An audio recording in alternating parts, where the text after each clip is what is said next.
Hello, folks. My name is Jeff Talkington, and I'm an SE with Palo Alto Networks. Today, we're going to be talking about URL filtering, specifically the solution from Palo Alto Networks. So let's look at our agenda for today.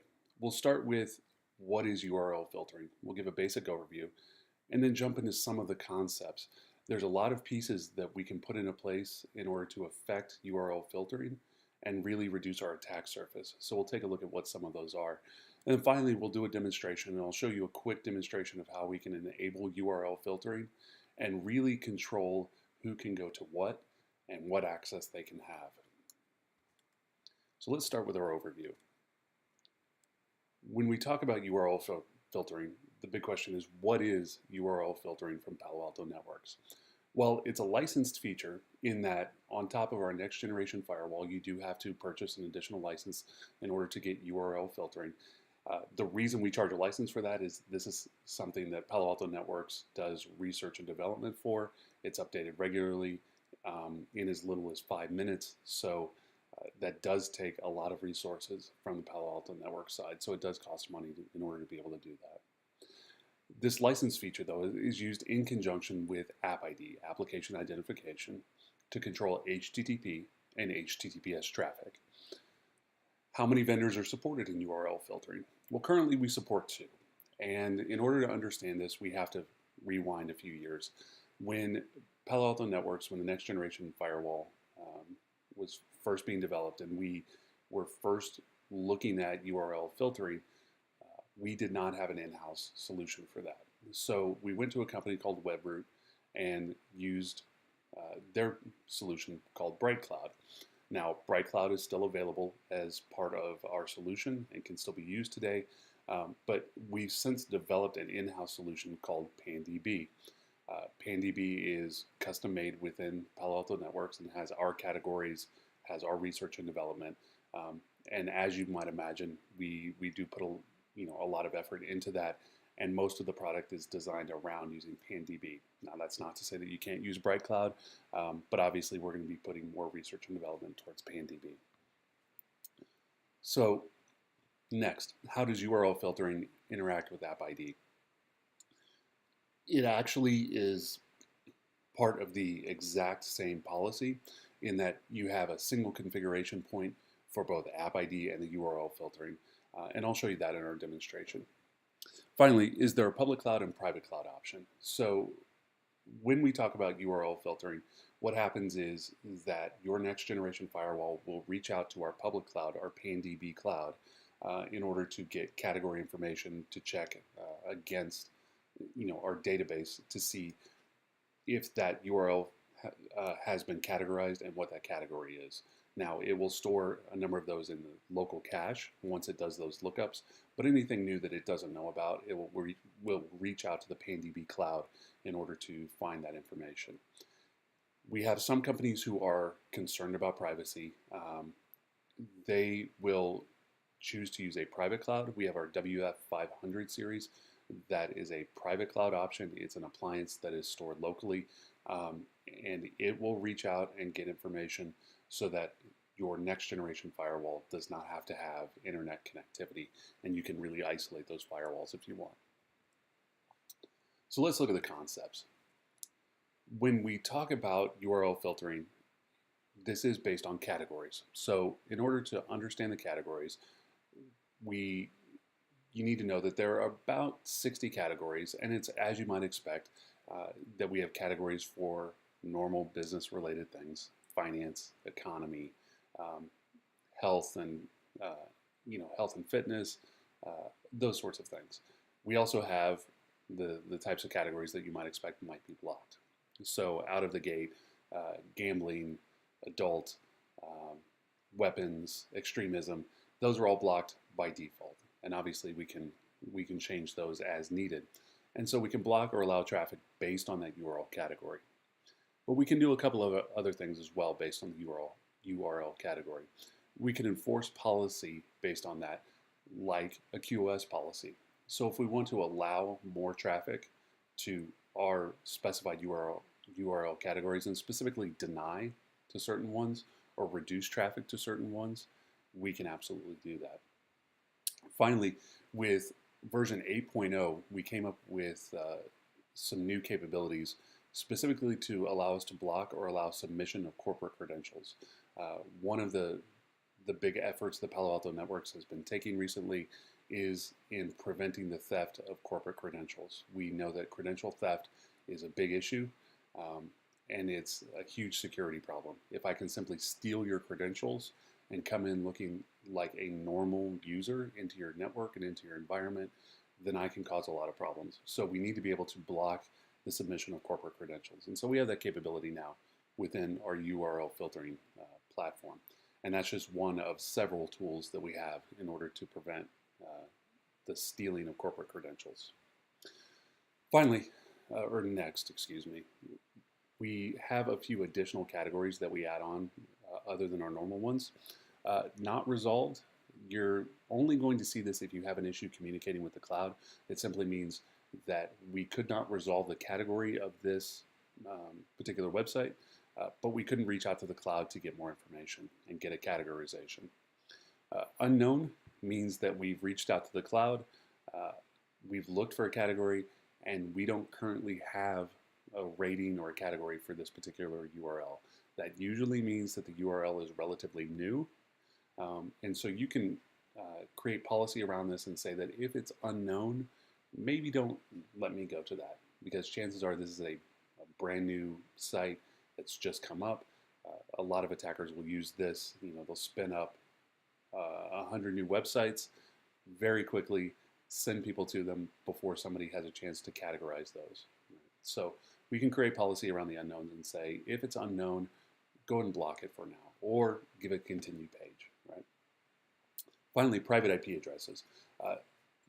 Obviously you're going to have websites that are local or specific to your company that are going to have private IP space, 10/8, 192.168, that sort of thing.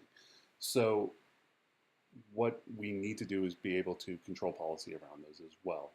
For the most part, most customers will allow access to those URLs that have private IP addresses. What you may want to do is look at the logs on those for the first couple of weeks when you enable this, and then really lock that down if needed. Lastly on this page, let's talk about best practices. So Palo Alto Networks does have a best practices document, and the link is here below. And what this tells you is what our recommended best practices are in order to protect your environment. By default, what we'd like to do is block certain categories, and we'll block things like malware, phishing, dynamic DNS, unknown, proxy avoidance, all of that. Let me point out these first two, this malware and phishing. These are dynamically updated categories, and they are updated from our threat intelligence cloud. So as we see malware samples come in, and as we give those verdicts that say that this is malware, as part of that process and part of that verdict and part of the protections that we send back out, we will update our malware and phishing URL categories every 5 minutes. So what we're doing is, as soon as we see these attacks or these new malware domains coming online, these malware URLs, these phishing URLs, we're getting those updated, we're updating your next generation firewall, and we're providing those protections. Okay, so those two, malware and phishing, are updated automatically. But then we also have dynamic DNS. Dynamic DNS, we've seen a lot of attackers use those, spin up, again, 100 different websites all immediately, and try to use those as an attack point. Unknown, obviously, if we don't have a category out on it, maybe you don't want to send people to that URL. Proxy avoidance and anonymizers. This typically means if somebody's using using proxy avoidance or an anonymizer, it's because they're trying to hide traffic. Now, there's some value in doing that, but not typically for business purposes. So if you have employees that are trying to bypass the proxy or trying to use anonymizers, it's typically for nefarious purposes. So we normally try to block that. Also, we recommend blocking questionable extremism, copyright infringement. Again, this is about reducing your attack surface and helping to protect your environment, not only from just a standard security piece, but in many ways, legally speaking, protecting your environment. So the things with like copyright infringement, obviously that's less of a security issue and more of a legal issue. All right, moving on. So we've talked about what some of the categories are and really what our best practices are. What you can also do is control the actions on each of those categories. So as you can imagine, we've got block and allow, and so let's talk about those real quick. Block means the website is blocked and the user gets a response page stating the category and the reason for the block. Okay, fairly straightforward.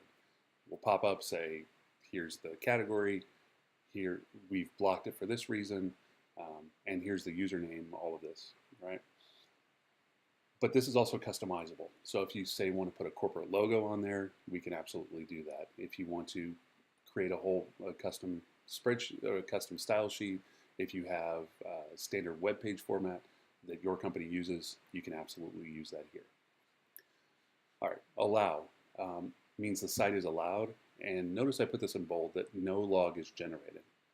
Now that's important to note when we have a few customers that question us on this, why wouldn't we log this? And what this is any site that we allow, that we say, hey, this is normal traffic, you should go through, by default we don't log it.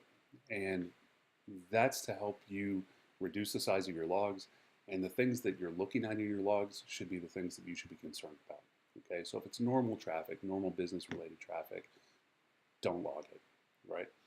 But if you do want to log it for some reason, there's an option here, and that's the alert option, where the site is allowed, but a log is generated in our URL filtering log. Okay, so you do have the option of being able to log whatever you want to. You just simply have to set that action for alert. Next is continue, and this I like to consider like a block light action. So what we can do is we'll pop up the page and we'll show to the user that the website is initially blocked. The page will explain to the user the reason for the block, but at the bottom of the page will be a continue button, which will allow them to proceed. If they do, if they hit the continue button, they'll be allowed to go forward, and that URL will be logged, okay, in our URL filtering log. So what this does is it gives that user a moment of pause and says, this site violates corporate policy. Are you sure this is where you want to go? Right? And of course, there may be some corner cases where it's a legitimate use, and so the continue button absolutely makes sense. But it does give your users a moment of pause to think about whether or not they want to violate corporate policy. Finally, on here we have override, and this is simply a password screen that allows an IT administrator or other admin to enter a password and allow access temporarily to a site. All right, so the next concept we're going to talk about is allow and block lists. Along with having our categories, we can also create customized allow and block lists. For an allow list is typically used when we block a category but want to specifically allow certain sites. And conversely, if we're talking about block lists, is because we have allowed a category but are specifically blocking certain sites. So each of these the entries that we put in there, they're case insensitive, which means case does not matter. And we can include wildcards to drill down to do domain prefix, suffix, or subdomains. So we can get very granular in what we allow or don't allow within these lists. And then at this point, the question always comes up or occurs to me that this seems very manual. Is there an automated way to do this? The short answer is yes. The way we do that is with external dynamic lists, where we can add in an external blacklist or whitelist from a URL feed, either free or purchased. And I'll show this in the demonstration. We'll use a free URL feed to help us do dynamic blacklists. There's a few other settings that we can put into our URL filtering. The first one is log container page only. And by container page, what I'm saying is that we would log just the original URL and not the extra subdomains or URI portion of the logging. So if we say go to a URL /home and then /index and /FAQ, the only thing we're going to log is that original URL. We're not going to log each of those individual URIs. Now, this keeps the log small, but it may interfere with our unified logging, and then specifically things like threat logs. It may interfere with us being able to see where you specifically went, because if there is a weaponized page that is a specific URI within an otherwise legitimate URL, then we're not going to see that, right? So use that one judiciously. Be careful about whether or not you want to use that. The next one is safe search enforcement.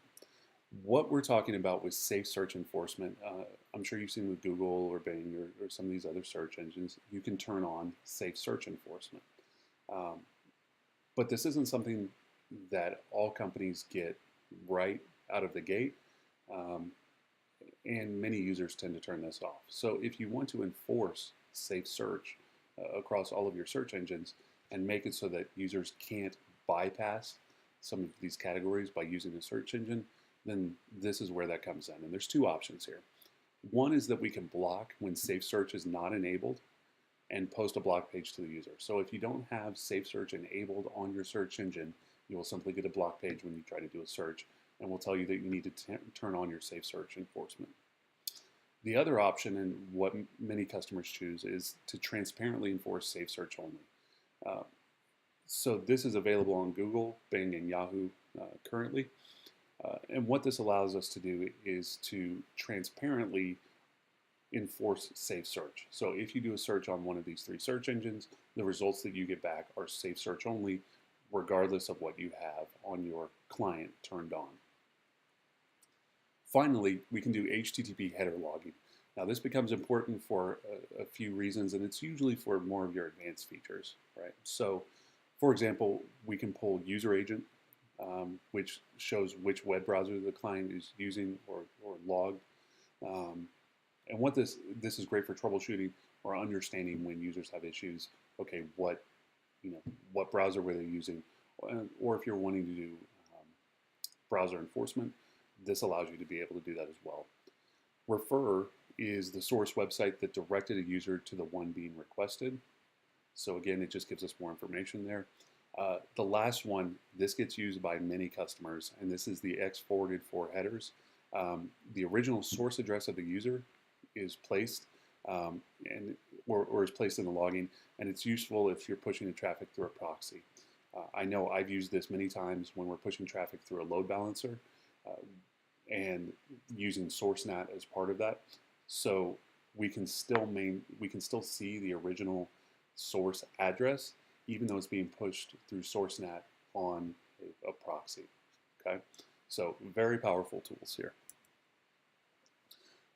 Finally, let's talk about the URL filtering response page. As I said, when we do a block page or a continue page, we can do individual response pages for those. So the filtering page will be presented for when a user attempts to access a site that's in a restricted category or a block category, when we do a prevention of a credential phishing attempt, or when a container page blocks a search attempt. So there's a default page, but we can customize this. The default page is the first one I've listed, where we show the web page is blocked.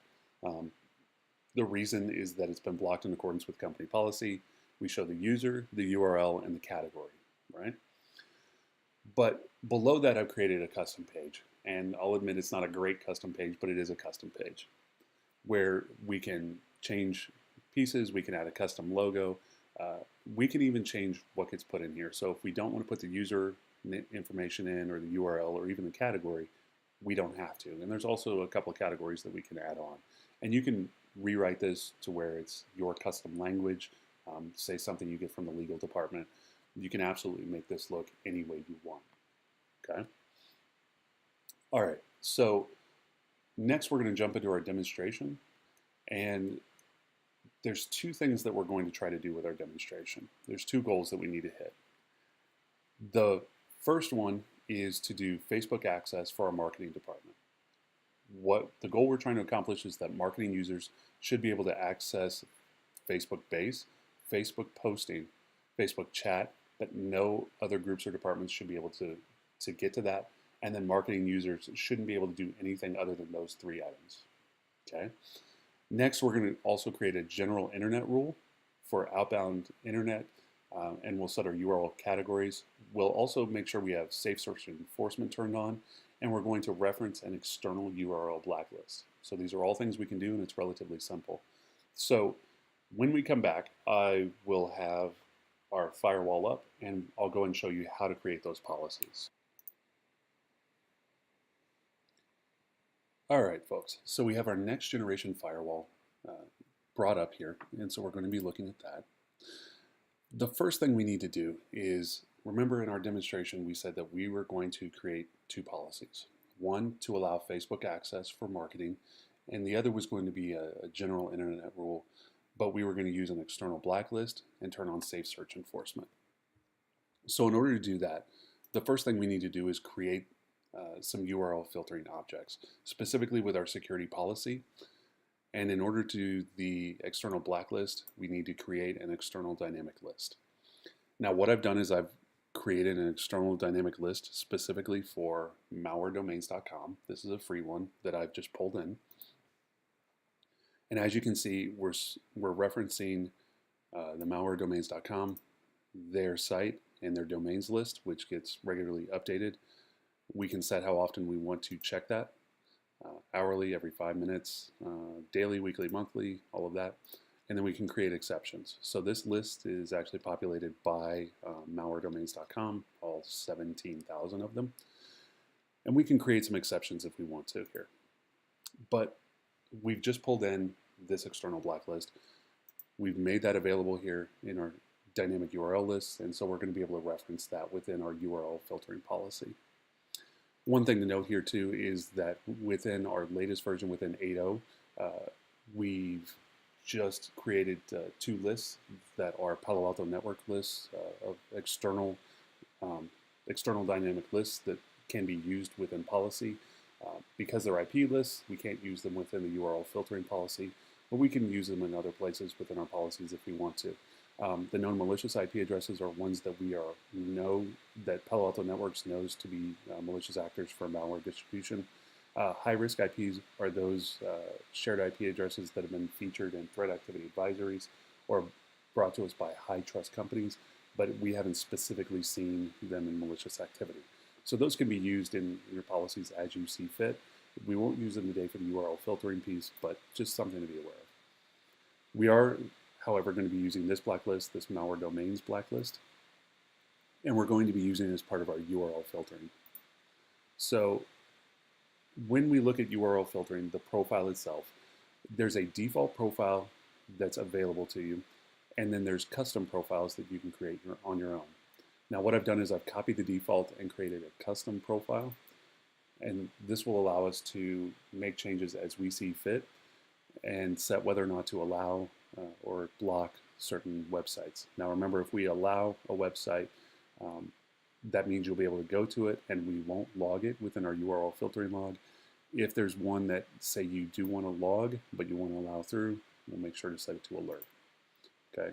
You'll see here that we have actions here for site access and also for user credential submission.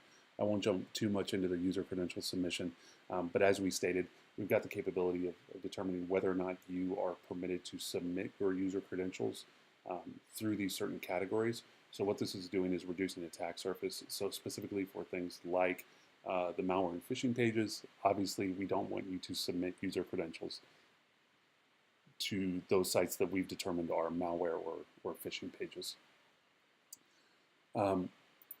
We can also set overrides here. This is where we can do some of our allow list or our block list and set our actions. We've got our URL filtering settings. These are the other settings that I was discussing. So we're going to log the container page only. We're also going to turn on safe search enforcement here. And we could also do things like user credential detection, and this is part of that user credential theft piece as well. Okay. If I wanted to, this is also where I could turn on the capability of getting X-forwarded for headers or the refer or the user agent. But for right now, we're just going to do safe search enforcement, as we stated. So we've got that set up for the general internet usage. For the marketing use, what I'll do is something much more specific. And one other thing I need to check here is that we're going to allow social media, specifically Facebook, but we'll allow the social media category for marketing, but we want to turn that off for everybody else. So let's take a look real quick. We're going to scroll down to social media, or social networking, excuse me. And yes, I do have that turned off. So I've got a block there. All right. So let's go and create our policies. I'm going to start off with the marketing policy, the Facebook access for marketing. And we'll just call this marketing Facebook access. It'll make it really difficult for people to understand what that is. As I've said, we can do everything within our policy. So we can create the, for the individual users, the applications they're allowed to, the URLs, and what actions we want to take. We can do that all in one line, and so that's what we'll do here. For the source that I'm going to use a zone that I've created called Inside User, and this is where my marketing users live, is off that zone. For the user, what I can do is we can pull in information from, in this case, I'm going to pull in from Active Directory, but you can do from Exchange, LDAP, Radius. You can even do Novell eDirectory if you're so inclined, right? So when I pull this drop-down list of available groups, I can see that I've got a whole list of groups here, including ones from my domain, my Acme domain. I do have a group called Marketing, so I'm going to use that. So what that means is that in order for you to have access, you have to be a group within this AD group, this Marketing AD group. My destination, I'm going to put as Untrust. That's the internet side.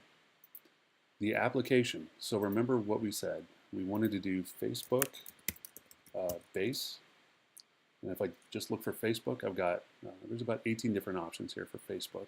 And we can get very granular on what you're allowed to do. So we'll select Facebook base. And we'll also do, we said we were going to do Facebook posting. Right? And Facebook chat was the other one we wanted to be allowed. So we'll add Facebook chat. Okay, so these are applications. These aren't the URL categories, they're actual applications, app IDs. But we can set which service or URL category we use as well.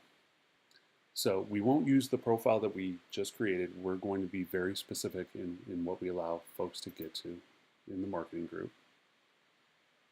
So we're going to say, let's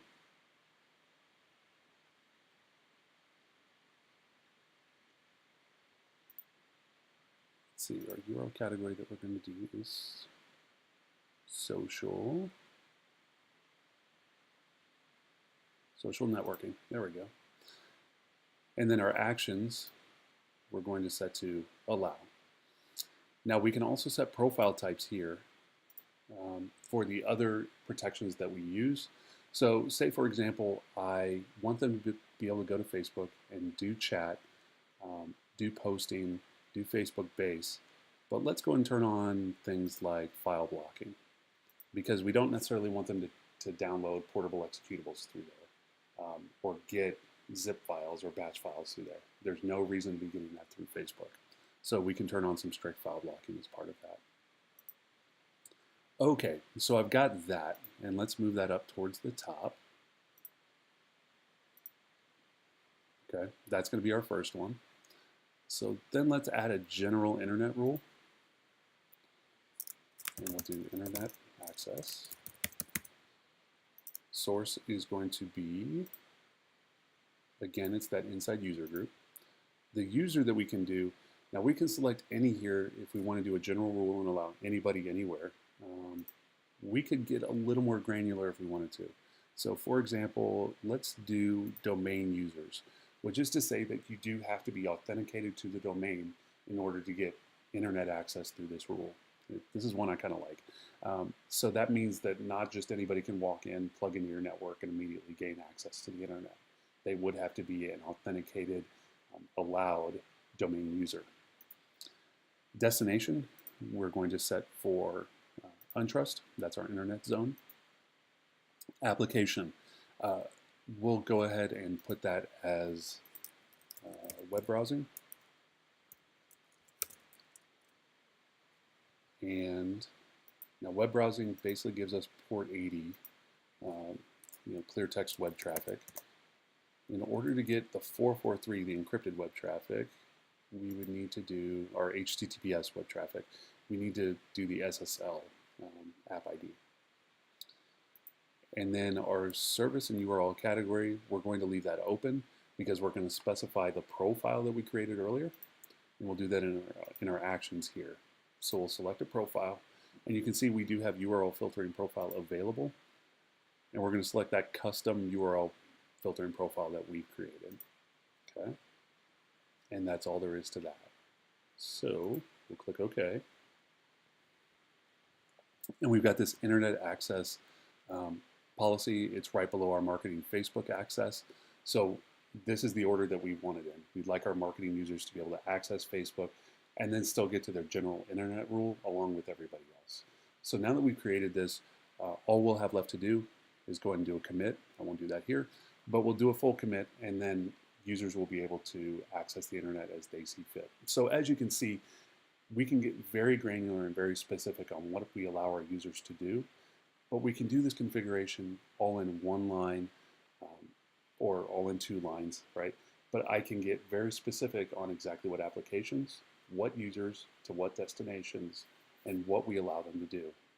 So this is about reducing our attack surface, protecting our users, while still allowing them to do their jobs properly. So I'd like to thank you for watching.